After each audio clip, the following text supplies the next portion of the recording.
तो मंगल मंगला श्री परम मंगल रूपा, हे परमेश्वरा श्री चक्रधरा राया, आपके संबंध में आए हुए स्थानों के चरित्रों को दर्शाने का हम प्रयत्न कर रहे हैं।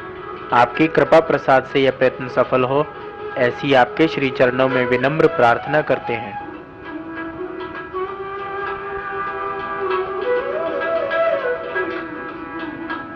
फलटन में अवतार स्वीकार करके श्री चक्रपाणी महाराज ने द्वारावती में 66 वर्ष तक अवतार कार्य किया। उसके उपरांत कामाख्या निमित्त पुरी त्याग करके उसी समय भरवस में मृत्युशैया पर पड़े हुए प्रधान पुत्र अर्थात हरिपाल देव के मृतक शरीर में प्रवेश करके पतित देह का अवतार स्वीकार किया तथा राम यात्रा के निमित्त भरवस नगर छोड़कर महाराष्ट्र की ओर चलने लगे। पिता विशाल देव ने उसकी सुरक्षा के लिए कुछ सैनिक साथ में भेज दिए, लेकिन हरिपाल देव हर पड़ाव से अपना कुशल क्षेम संदेश भेजने के बहाने 2 सेवक वापस कर देता। इस तरह करते करते अंत में उसके साथ केवल 2 ही सेवक शेष रह गए। हरिपाल ने उन्हें भी लौटने के लिए कहा, परंतु वे स्वामी भक्त होने के कारण किसी भी स्थिति में उसे अकेला छोड़कर जाने को तैयार न हुए। देऊरवाड़ा में काजलेश्वरी के मंदिर में इसी स्थान पर दोनों सेवकों ने अपने स्वामी को बीचों बीच सुला लिया। मध्य रात्रि के अंधेरे में सेवकों को गहरी नींद में सोता देखकर हरिपाल देव ने अपने शरीर के अमूल्य वस्त्र तथा आभूषण निकाल कर रख दिए तथा 2 वस्त्रों में ही वह रिद्धपुर की दिशा की ओर चल दिए।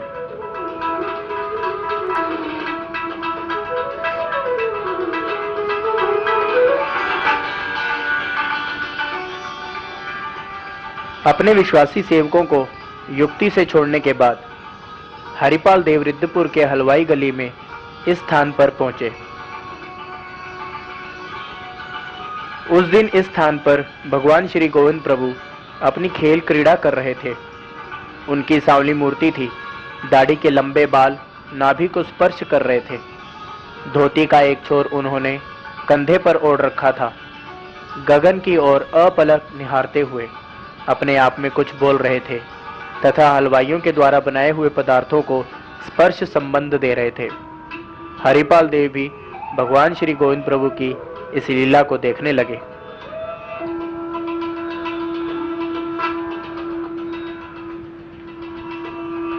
थोड़ी देर में एक हलवाई ने श्री प्रभु महाराज को खाने के लिए श्रद्धा पूर्वक मीठे पूड़े भेंट में दिए, जिन्हें स्वीकार करके श्री प्रभु ने हरिपाल देव की ओर देखा, फिर प्रसाद रूप में उनकी ओर फेंकते हुए कहने लगे, अरे ले ना ले, अजी आप तो चक्राख्य हैं, चक्रेश हैं, श्री चक्रधर हैं।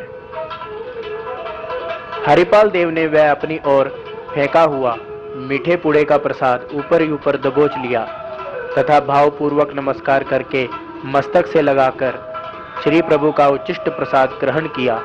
वह विनम्र भाव से दोनों हाथ जोड़कर नमस्कार किया तथा वहां से चल दिए।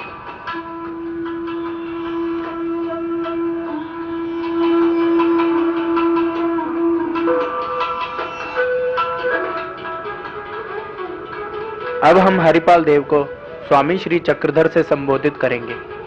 रिद्धपुर में ज्ञान शक्ति का स्वीकार करने के बाद स्वामी ने अत्यंतिक विरक्त अवस्था का स्वीकार किया। उसी अवस्था में स्वामी रिद्धपुर से चलकर तलेगांव में पहुंचे। इसी स्थान पर स्वामी एक रात ठहरे।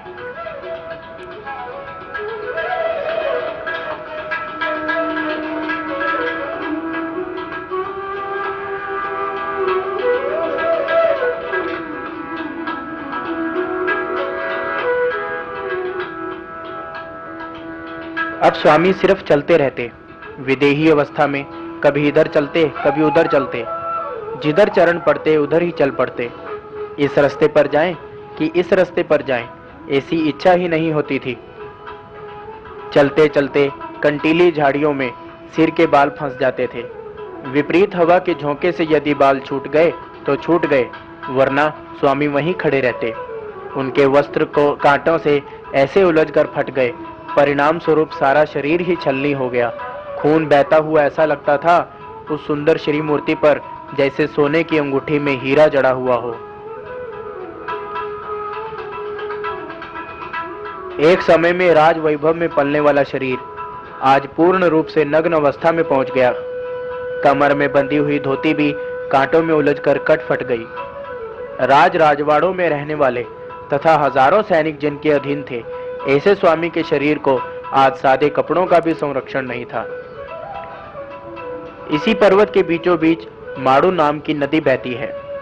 उसके किनारे सालबरडी नाम का गांव बसा हुआ है। इसी जंगलों में किसी एक स्थान पर स्वामी आसन लगाकर बैठ गए। यहाँ पर स्वामी 12 वर्ष तक मौन अवस्था में रहे, इसीलिए इस स्थान को अब मौन देव के नाम से पुकारा जाता है। यहाँ की कुदरती छटा देखते ही बनती है।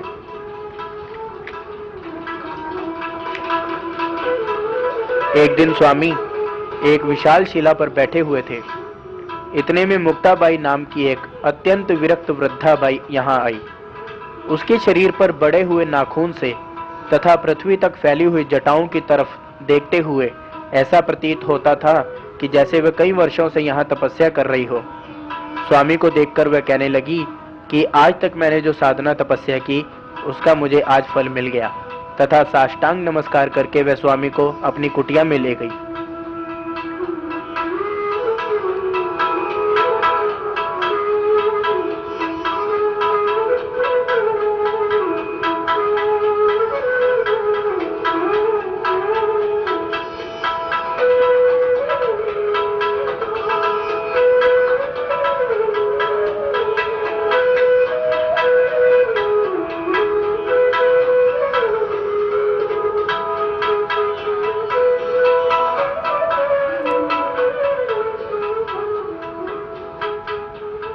यहाँ पर मुक्ताबाई की कुटिया हुआ करती थी। कुटिया में मुक्ताबाई ने सुंदर आसन लगाकर उस पर स्वामी को बिठाया। वन पुष्पों से स्वामी की पूजा अर्चना भक्ति भाव पूर्वक की। पूजा के उपरांत उसने स्वामी को कंद फल का भोजन करवाया तथा आनंदित होकर फिर स्वामी की स्तुति करने लगी। जाते जाते स्वामी ने बोलाबारी नाम के मुक्ताबाई के सेवक को स्थित्यानंद प्रदान किया तथा सालबरडी छोड़कर स्वामी आगे की ओर चल दिए।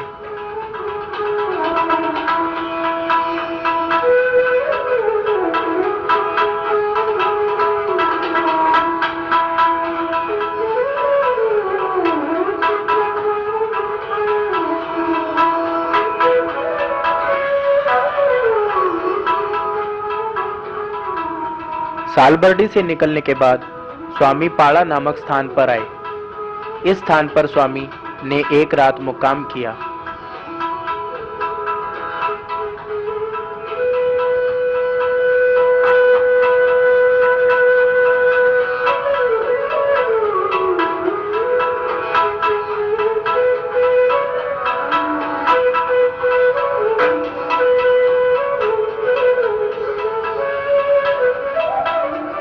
सालबरडी का एकांत छोड़कर स्वामी 12 साल बाद दोबारा जनसंपर्क में आए। उसी विदेह विरक्त अवस्था में स्वामी चलते रहते। घूमते घूमते स्वामी काटोल में पहुंचे।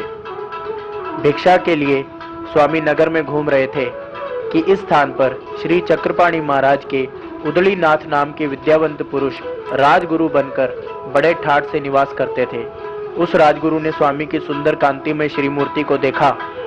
उसने जल्दी ही अपने सेवकों को भेजकर भगवान को ऊपर बुलवाया।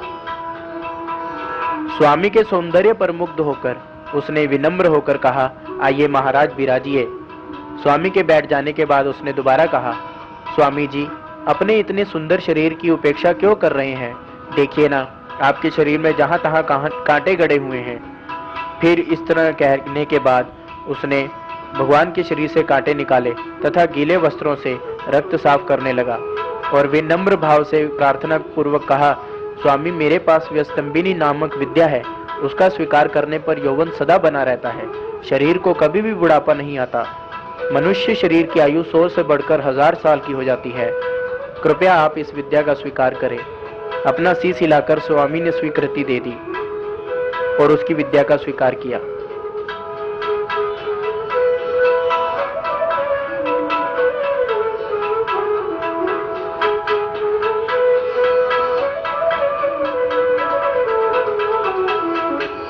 उसके बाद स्वामी इस स्थान पर भोजन करने के लिए आए। काटोल में स्वामी जब तक रहे वे इस स्थान पर ही भोजन किया करते थे।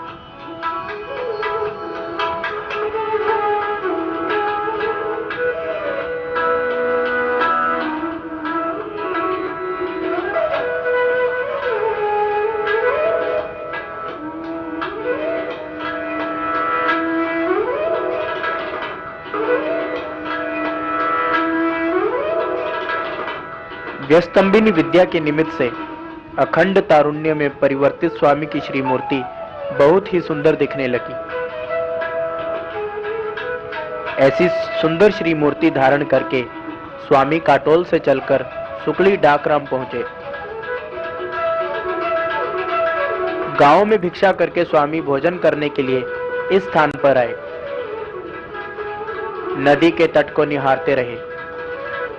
रात को सोने के लिए स्वामी भीवेश्वर के मंदिर में जा रहे थे कि स्वामी को उस मंदिर में जाते देख गांव के लोग कहने लगे, महाराज, आप रात्रि निद्रा करने के लिए इस मंदिर में न जाएं, कारण हर रोज शाम के समय यहाँ पर एक शेर आता है।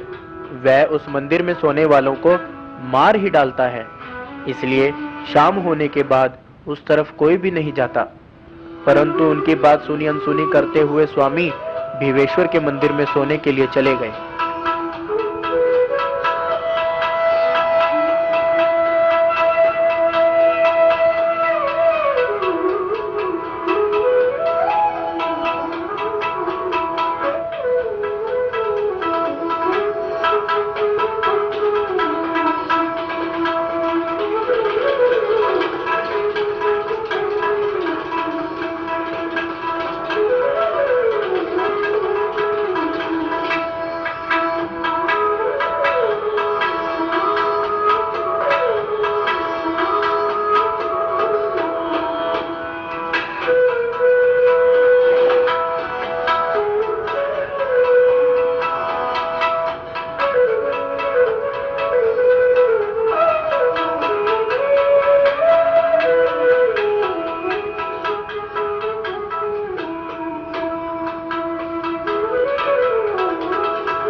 मंदिर परिसर में पहुंचने के बाद स्वामी इस स्थान पर बैठ गए। थोड़ी देर बाद वो शेर भी मंदिर में आ गया। स्वामी को देखते ही उसने भयंकर गर्जना की तथा झपटने के लिए स्वामी की तरफ बढ़ ही रहा था कि इतने में स्वामी ने महाभयंकर गर्जना की। फिर क्या था, अरे बाप रे, ये तो अपना भी बाप है, ऐसे समझकर शेर वहां से भाग निकला।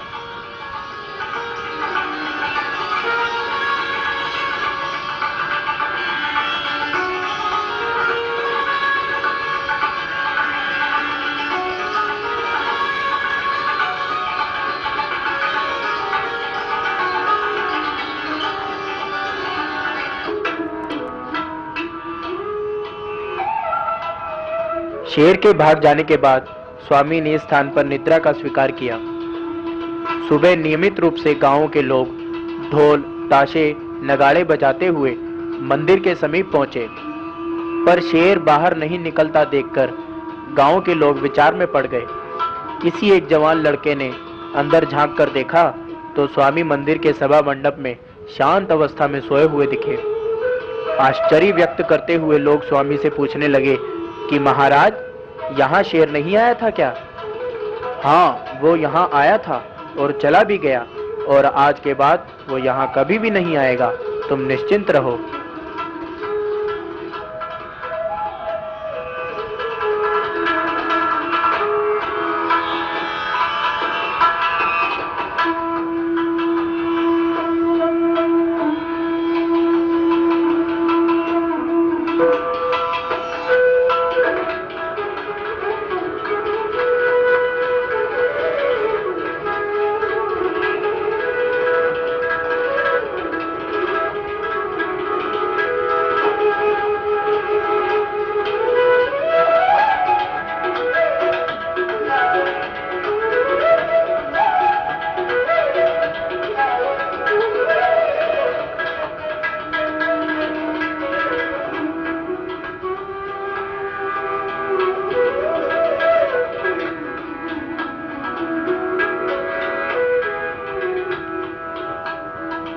शिवेश्वर के मंदिर को रहने के योग्य बनाकर स्वामी वहां से निकल पड़े। अब स्वामी वहां से दोबारा घूमने की प्रवृत्ति हो गई। एक तेली तथा तेलिन को विदेह अवस्था प्रदान करके स्वामी आगे की ओर चल दिए। रास्ते में ही घोड़ा चूड़ी के शिष्य के साथ भी स्वामी ने थोड़ा समय बिताया, परंतु गर्म कड़ी से हाथ सड़ने के बाद उसने सारे गांव को जला दिया और हंसता हंसता स्वामी के पास आया तो स्वामी ने उसे कहा कि तुमने ये बहुत गलत किया है, इसलिए हम तुम्हारा साथ छोड़ते हैं। स्वामी 3 दिन तक चलते चलते रिद्धपुर में पहुंचे। उस समय यहाँ पिवत्रलोली स्थान पर श्री गोविंद प्रभु महाराज क्रीड़ा कर रहे थे। श्री प्रभु के सानिध्य में पास में 2 प्रहर बैठने के बाद श्री प्रभु जब रिद्धपुर जाने लगे तब श्री प्रभु की पीठ का भाग दिखते तक स्वामी श्री चक्रधर यहाँ बैठे रहे तथा उसके उपरांत स्वामी दाभेरी की ओर चल दिए।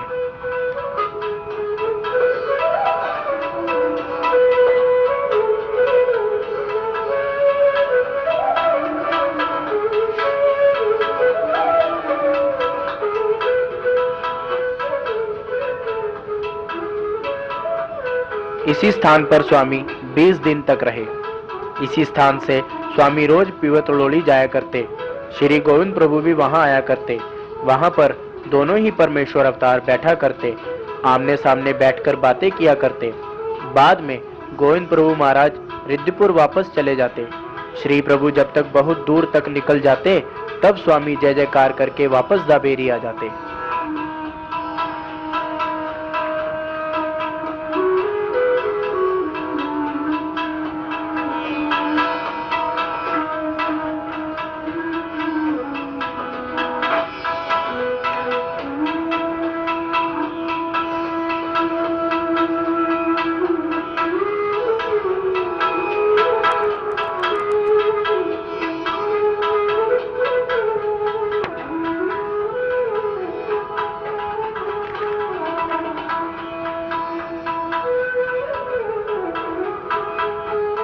स्वामी दाभेरी में 20 दिन तक रहने के बाद दोबारा विंध्य पर्वत पर जहां मुक्ताबाई की मुलाकात हुई वहां पहुंचे।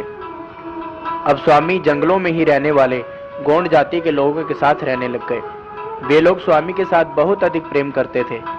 तरह तरह के वन पुष्पों से स्वामी के लिए अलंकार बनाकर स्वामी को सजाते, अनेक प्रकार के खाद्य पदार्थ तैयार करके स्वामी को अर्पण करते। इसी स्थान पर स्वामी एक दिन पेड़ के नीचे बैठे हुए थे। 2 शिकारियों ने शर्त लगाकर एक खरगोश को छोड़ा हुआ था। उनके पीछे दोनों के 2-2 कुत्ते छोड़े हुए थे और कुत्तों के पीछे वे दोनों शिकारी धनुष्य बाण का निशाना लगाकर उस खरगोश का पीछा कर रहे थे। खरगोश भागता भागता थक गया। इतने में उसे पेड़ के नीचे स्वामी की श्री मूर्ति दिखाई दी। स्वामी ने आओ महात्मा कहते हुए अपनी जांघ उठाई। वह घबराया हुआ खरगोश एकदम स्वामी की जांघ के नीचे छुपकर बैठ गया। खरगोश को स्वामी की जांघ के नीचे बैठा देखकर शिकारियों के कुत्ते भी स्वामी के सामने शांत स्वभाव से बैठकर स्वामी की तरफ एकटक निहारने लगे। पीछे से आने वाले शिकारियों ने अपने कुत्तों को स्वामी के सामने बैठे देखा तो वे समझ गए तथा स्वामी को विनती पूर्वक कहने लगे, महाराज ये हमारा शर्त का खरगोश है, इस पर हमने इनाम रखा है, कृपया करके आप इसे छोड़ दें। उनके इस प्रकार कहने पर अपने स्वामी श्री चक्रधर महाराज ने कहा कि ये हमारी शरण में आया है, हमारी शरण में आने वाले को कोई भी नहीं मार सकता। अरे ये जंगल का घास खाता है, नदी नाले का पानी पीता है, इसने तुम्हारा क्या बिगाड़ा है, फिर बिना कारण इसको क्यों मारते हो। स्वामी के इस प्रकार उपदेश करने पर शिकारियों ने कभी भी हिंसा नहीं करने का प्रण किया।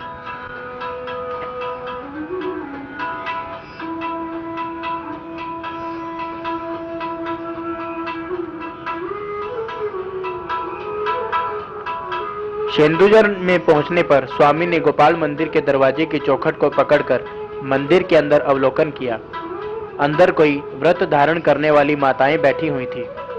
उनमें से एक ने उठकर स्वामी को नमस्कार किया तथा श्री मुख में पान चबाते हुए स्वामी से उसने पान का जूठा प्रसाद मांगा। प्रसाद लेने के बाद पुनः वह अपनी जगह पर जाकर बैठ गई। इतने में उसे स्थिति हो गई। स्थिति में वह अपने आप को भूल गई।